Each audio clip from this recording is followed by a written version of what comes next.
North Delhi police ने crime और गैरकानूनी गतिविधियों पर नकेल कसने के लिए मिलन विहार पुश्ता रोड पर कांसो यानी घेराबंदी और तलाशी अभियान चलाया। इस पर उत्तरी दिल्ली डीसीपी राजा बांठिया ने कहा, ड्रग्स, पब्लिक ड्रिंकिंग और क्राइम के सभी हॉटस्पॉट पर हमारी फोर्स सर्च करती है। जो व्यक्ति अवैध कार्य करता हुआ पकड़ा जाता है, उसके खिलाफ कार्रवाई की जाती है।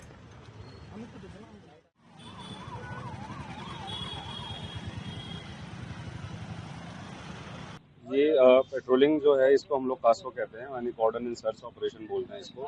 इसमें जो भी ड्रग के हॉटस्पॉट्स या फिर पब्लिक ड्रिंकिंग के हॉटस्पॉट्स या फिर और कोई क्राइम हॉटस्पॉट्स होते हैं, उसको हम लोग कॉर्डन करके उसके अंदर हमारी जो फोर्स होती है वो सर्चिंग करती है, और कोई भी ऐसा व्यक्ति जो इलीगल एक्टिविटीज में पाया जाता है उसको डिटेन करके उसके अगेंस्ट लीगल एक्शन लिया जाता है।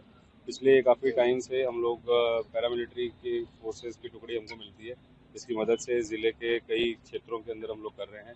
आज भी यहाँ पे सदर में सराय रोयला 3 जगह किया जा रहा है।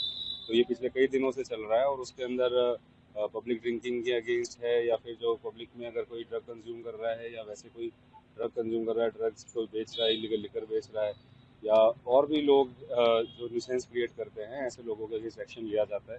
उसके अलावा जो इलाके के बैड कैरेक्टर्स हैं या जो नॉन क्रिमिनल्स हैं, उनके यहाँ पे भी दबिश दी जाती है और उनके भी सर्वेलेंस रखा जाता है इसके अंदर। तो जिले में पहले भी कई जगहों पर इस तरीके की पेट्रोलिंग हुई, तो उसमें कितने ज़्यादा जो इलीगल एक्टिविटीज़ हैं और क्राइम को रोकने में कितना कारगर साबित हुआ? ये काफ़ी कारगर सिद्ध होता है। इसका पैमाना हम इस तरीके से मानते हैं कि जहाँ पे भी कॉर्डन सर्च ऑपरेशन होता है, वहाँ उस एरिया के अंदर क्या पीसीआर कॉल्स या क्राइम रिपोर्टिंग में ड्रॉप आया है, तो वो हमने देखा है कि जहाँ पे भी कासो होता है उस नाइट में उस एरिया के अंदर as compare to average PCR calls, number of calls are less.